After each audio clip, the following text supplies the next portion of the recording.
बोलिए शंकर भगवान की जय, गौरा माता की जय, साथ में कार्तिकेय बाबा की जय, गौरी पुत्र गणेश की जय।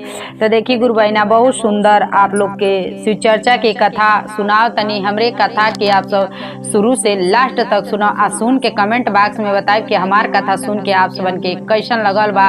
और कमेंट बॉक्स में हर हर महादेव लिखो, चैनल के सब्सक्राइब करो, आगे से आगे शेयर करो। चैनल के नाम है शिव गुरु कृपा। आप सब गुरु बहना हमरे पे कृपा बनौले रहो तो बहुत सुंदर सुंदर आप सबकी कथा सुनाई। देखी ई कथा एक बेटा अपने माई के साथे का कैले बाने मेहरारू के अइले पे, तो वही के विधि के ई कथा हवे। तो आप सब गुरु बहना कथा सुनो।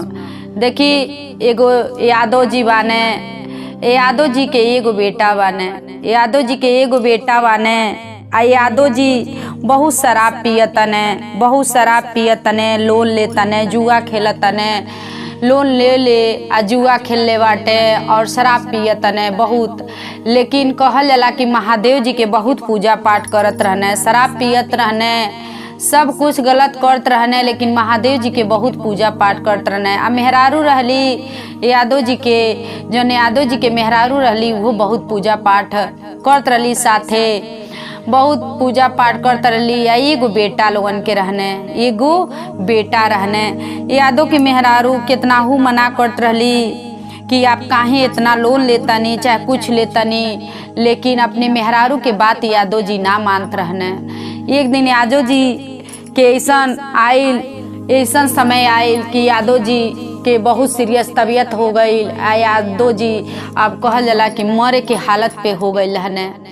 कहने कि अब ते हम ते जात तनी, दुनिया छोड़ के ही ते जात बाटी। लेकिन कहल जाला कितनो हम रहनी शराब पियत रहनी, आ कितनो जुआ खेली, जो कुछ खेली, लेकिन महादेव जी के पूजा ना छोड़नी, कि महादेव जी के पूजा कबो ना छोड़नी। आ कहत तनी कि सब कुछ हम गलत देखा हम कैले बानी, लेकिन तू महादेव जी के भोलेनाथ के पूजा पाठ कई कबो ना छोड़िया। यादव जी यह कहतने अपने पत्नी से।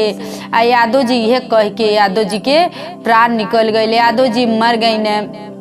अब यादव जी के जन मेहरारू वाली बेचारी एगो बेटा लेके अपन गरीबता अपन काटत तली, अपन दुख काटत तली बेचारी। अब बहुत चिंता में रहे लगली, अब तब मर गई ने, इतना लोन ले ले बाने, इतना कर्जी ले ले बाने, आ कैसे लोन के आ कर्जी के हम कैसे भरब। अब यादव जी मर गई ने, बेचारी के दुआरे पे जब काम बीत गए सबको, अब यादव जी के दुआरी पे हमेशा लोन वाले कर्जी जैसे ले ले रहने, हमेशा लोग तगादा करे लोग आवे, लोग मांगे लोग आवे। अब यादव जी के मेहरारू का करें, एगो लड़का लेके बहुत परेशान रहली बेचारी। अब का कैली, जितना उनके लगे खेत रहल, उनकर बारी रहल, उनके लगे जितना बिक्खू रहल, गहना रहल, सब के का कैली बेच देहली।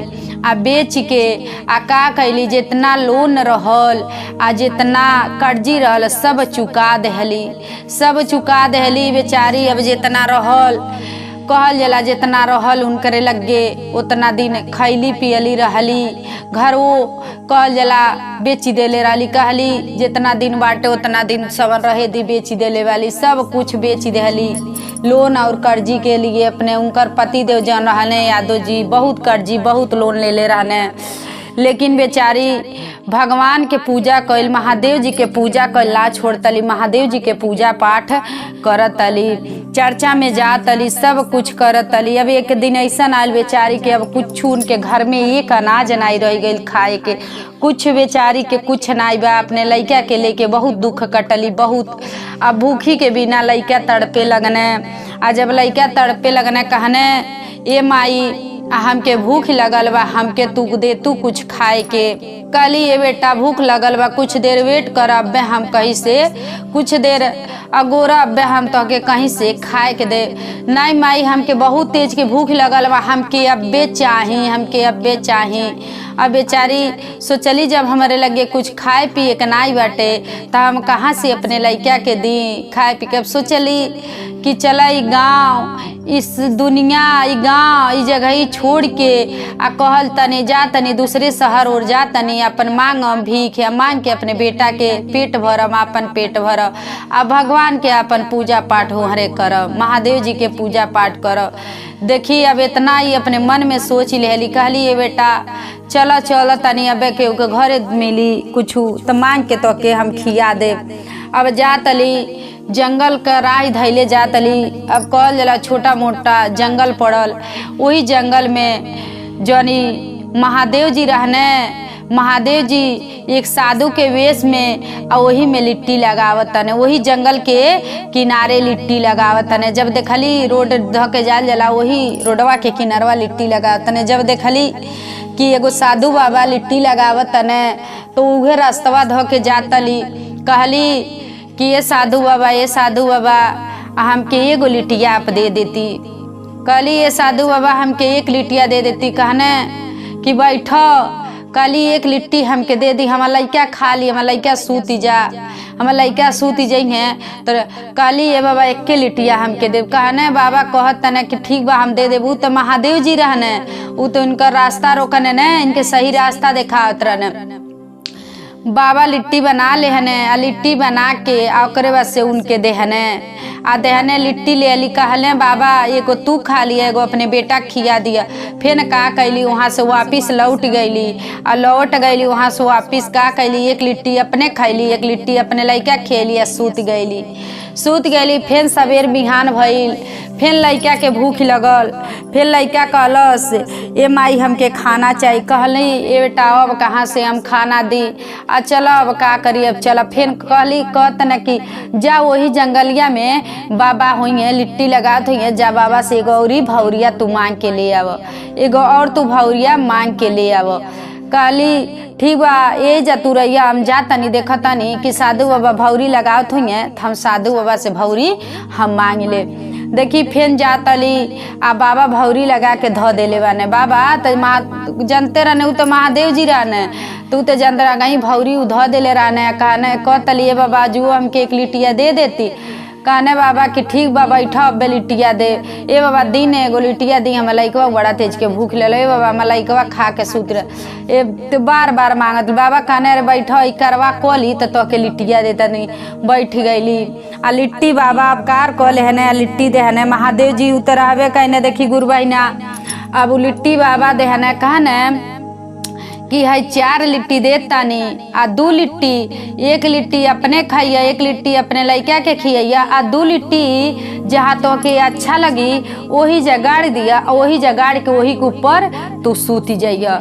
कहली ठीक बा ये बाबा। कहले कि अचरा के अचरा में तू ऐसे लिट्टी धो लिया, अपन खा लिया, अपन जइया जहाँ तो के जहाँ अच्छा लगी ते ही गाड़ के आ सूत रहिया। तू का कैली अली घरे, आ का कैली एक लिट्टी अपने खैली, एक लिट्टी लइका के खियली, एक भौरिया अपने खैली, एक भौरिया लइका खेली, आ 2 गो भौरिया का कैली अपने अचरवा में ले लेहली। आ लेके अब आई जंगल पार क देहली। जब जंगल पार क देहली अली लइका के लेके गईली, भौरी खैली अपनो खैली अली या लइको के। जब जंगल पार कैली तो बहुत सुंदर उनके शहर मिलल, बहुत सुंदर सुंदर कोठी रहल, वहाँ के आदमी बहुत अच्छा अच्छा लोग रहल, उनके वही जा अच्छा लगल, उस अच्छा लगल। बहुत सुंदर सुंदर पार्क और बहुत गजब गजब बहुत सुंदर उनके वही जा अच्छा लगल।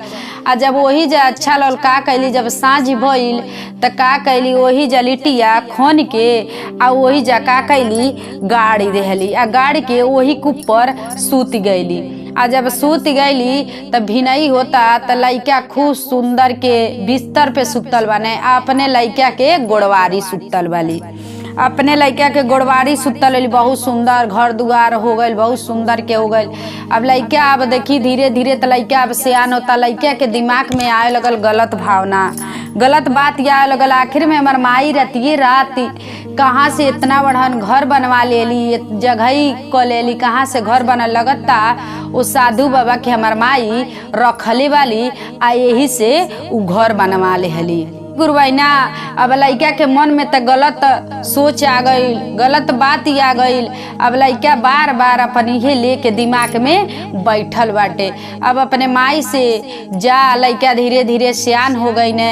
आ का करे लइका, अब जा माई खाना बनौले रहे, लइका के दे दे, लइका खा ले। आ खा के फिर अपने माई से भर मुँह बोले ना। अपने माई के तो गलत उ सोची ले रहने। अपने माई से पूछे ना कि माई तू कहाँ से घरवा बनवालू कबो ना, लेकिन अपने माई के उस साधु बाबा के अपने माई के गलत लगा देले रहने, अपने मन में सोची ले रहने।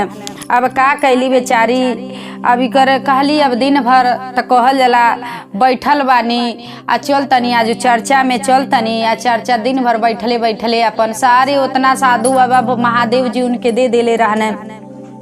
कहली अब चल तनी आ चर्चा में चर्चा होता, अब चल तनी चर्चा में। अब जाए लगली चर्चा सुने। आ चर्चा सुन के आवे खाना बनल, लइका लेके खा ले रहे, जब रहे तो दे, नहीं तो लइका लेके खा ले रहे।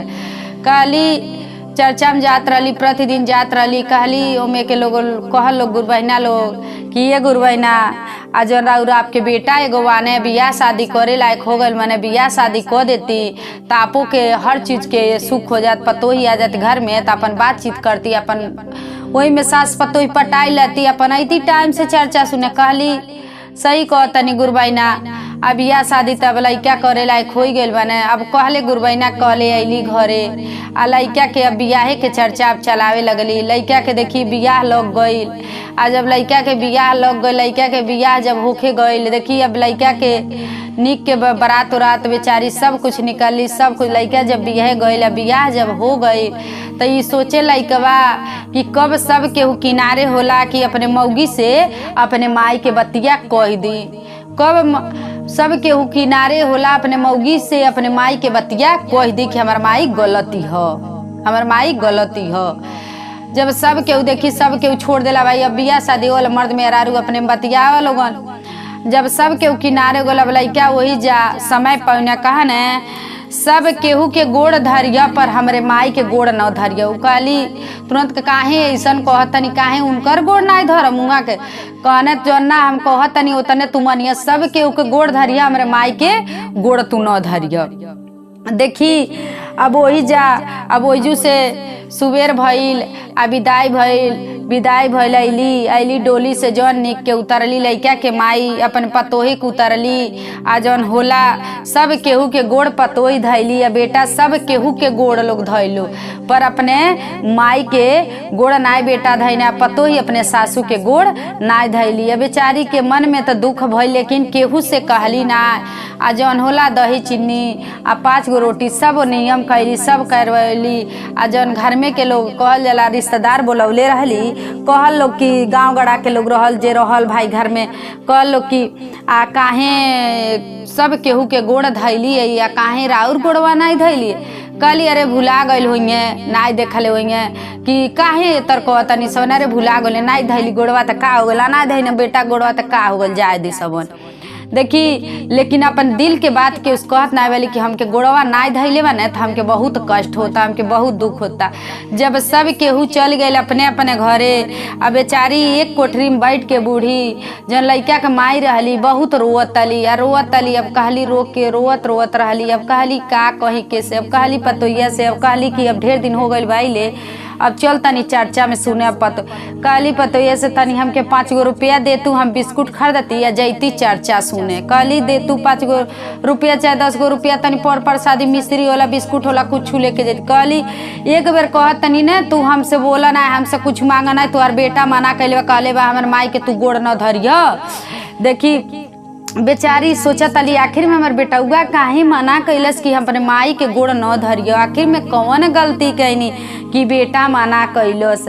बेचारी अपने मने मने सोचत अली आ सोचत के चल गईली चर्चा सुने। आ जब चर्चा सुने जात अली तो मैं गुरुबहिना लोग कहत तलो, ये गुरुबहिना काहे तू कहीं रहत अलू तो काहे मुँहवा कहल जला एकदम लेरुआ के बैठत तलुआ का सोचत तलू, लेकिन अपने पतोहे के अपने बेटा के बात केहू से कहत नाई वाली, केहू से कहत नाई वाली। चर्चा सुन के अली घरे, चर्चा सुन के अली, घरे प्रसादी लेके अली, अपने पतोहे के देली खाए। कहलसी कहत नहीं ना हम तोरे हाथे कुछ चीज ना खाए, तोहर बेटा मना कैले बा कुछ करे तो ये बतिया कहे, कुछ करे तो ये बतिया कहे। अब बेचारी फिर सोचली जा तनी चर्चा सुने। कहली दे तू एगो साड़ी तनी पहन के जैती चर्चा। कहत तनी ने एक बार तू हमसे कुछ मांग ना, हम लगे ना साड़ी धैल बा तो के साड़ी तोहर बेटा मना कैल बा, ने गोड़ धरिया ने खाना खाइया ने खाना दिया ने साड़ी दिया, पहले कुछ न दिया हमरे माई के। अब बेचारी के मन में बहुत दुख भइल। आखिर में हमरे बेटा काहे इतर कैलस पतोहे के, काहे आखिर में कौन गलती कैनी की इतर उ कैने। अब बेचारी सोचे लगली कि हमरे घर में रहले कौन सुख बाटे कि बेटा पतोहे के काहे हम दुख दी, हम घर छोड़ के चल जाते। आ कौने इथी से हम बेटा से कहे जाए कि बेटा हम जा तनी, जब बेटा उहे मना कैले बा कि अपने मेहरारू के गोड़ न धरियो, त कौने इथी पे हम बेटा से कहीं। बेचारी निकल गईली घर में से। आ जब घर में से देखी गुरबैना निकल गईल बाली, घर में से निकल गईल बाली तो महादेव जी के सभी लीला बा देखी का करतने। महादेव जी परीक्षा के तर का करतने। जंगल के किनारे एक कुटिया बहुत सुंदर छा देले बाने। आ जब देखली निकलली, अब बूढ़ तो वही गली, अब निकलली देखली कुटिया सुंदर के, वही जा रहे लगली। वही जा महादेव जी, वही जा कुटिया देखली खाली बा, वही कुटिया में रहे लगली। वही जा अपन खाए बनावे लगली, सब कुछ करे लगली। आ वही जा सामान उनके ले आवे खा बनावे, वही जा रहे। अब ई कहल जाला जेतने ई रोवे आ जेतने सोचे आ उतने उहर बोलन के गरीबता छावे। अब जब महादेव जी सब घर देले रहने, आ जब उनमें से बूढ़ी माई के सुख के लिए देले रहने, इनके यादों के मेहरारू के लिए देले रहने, तो काहे जब बेटा गलत नजर से देख लेता तो बेटा के काहे महादेव जी सुख भोगे दे। का कहने महादेव जी सब घर के तूड़ी देहने आ तूड़ देने। अभी लोग ऐसा हो गए, लोग एकदम भीख ही मांगले के हो गए लोग। अब लगल लोग भीख ही मांगे, पति लोग इनकर बेटा और पतोही दोनों जानी लगल लोग भीख ही मांगे। लोग भीख ही मांगत लोग आए लोग किनारे। आ जब आए लोग किनारे तो देखता लोग कुटिया, वो लोग देखा लोग कुटिया तो वही जाते चिन्हली लगता हमार बेटा और हमार पतोही रास्ता धो के लोग जाता। तो बोलौली कहली ए बेटा, कस के चिल्लैली ए बेटा सुनने। बेटा तुरंत आईने कहने ए माई तू काहे यहाँ बालू, ते बेटा तू कहल अपने मेहरारू के मना कैले रहल कि हम जइया तो हमारे माई के गोड़ न धरिया, ने हमारे माई के कुछ सेवा सत्कार कुछ न करिया, माई के गोड़ न धरिया। तब वही से हम छोड़ के चलिए। आखिर में बेटा हम कौन गलती कैनी कि तू मना कैला अपने मेहरारू से कि हमारे माई के गोड़ न धरिया। कहने ए माई आ कौन गलती कैलू। आ जौन साधु बाबा रहने उहे साधु बाबा के नज़र से या तो के हम गलत कह देले रहनी, सोच ले रहनी, वही सोचनी हमारे मेहरारू उहे सीख जाएंगे। यही से हम अपने मेहरारू के मना कैले रहनी, तो से बोलले से या तो से बतियवले से अपने मेहरारू के मना कैले रहनी। कहली माँ बेटा कहने ए माई हमहू अपने दिल के बात तोहसे कह देतनी आ तू अपन दिल के बात हमसे कह देलू। आ यही से अपने मेहरारू के का उ पूछली कि काहे अपने मेहरारू के मना कैले रहला कि गोड़ धैले से इथी के हर चीज़ के।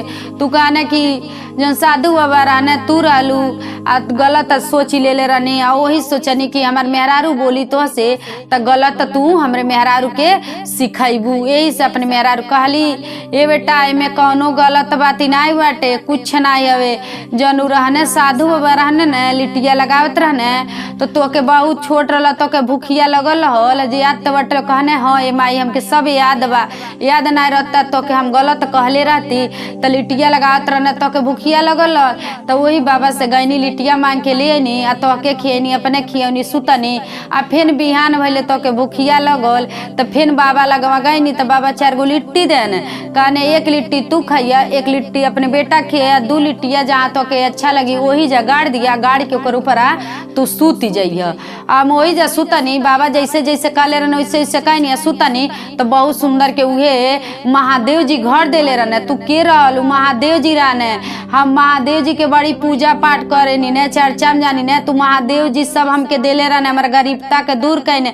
ए बेटा तू उनके लगा के तू हमके लगान लगा देना।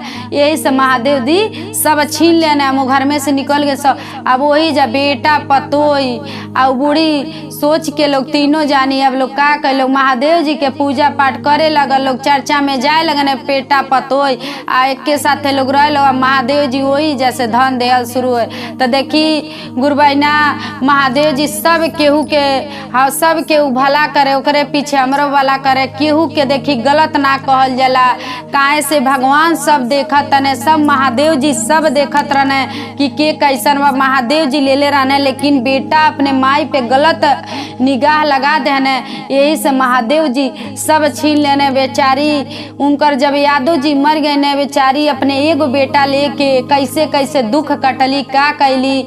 सब खेत बाड़ी बेच के, जितना जेवर रल बेच के आ जौन लोन उनकर पति देव यादव ले रहने, कर्जी ले लेने, सब भर दे ले रही। सब अपने बेटा से कहली, तब बेटा सब कुछ मान के महादेव जी के पूजा पाठ करे लगल बने। वही जैसे माई बेटा और पतो एक साथे लोग रहे लगल बा, लोग महादेव जी के पूजा पाठ लोग करता। लोग महादेव जी वही जैसे धन देले बाने, सब कुछ कैले बाने, सब केहू के साथे ऐसे भला होके। गुरुबैना हर हर महादेव।